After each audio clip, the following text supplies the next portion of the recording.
काहीच नियोजन नसताना नाश्त्यासाठी बनवूया एक असा छान असा डोसा। तर त्यासाठी 1 वाटी मूग घेतलेले आहेत।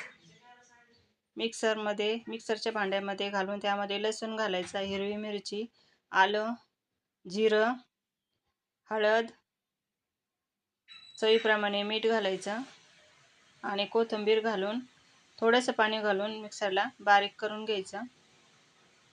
बारीक झालं की एका भांड्यामध्ये काढायचं, तव्यावर थोडंसं तेल घालून पसरवून घ्यायचं, त्यावरती थोडंसं पाणी शिंपडून एका कापडाने ते पुसून घ्यायचं।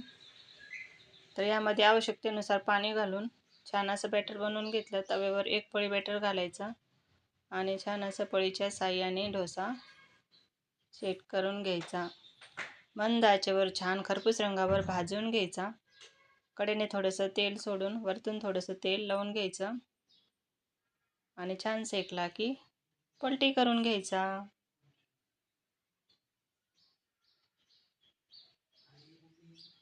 छान शेकून झालेला आहे।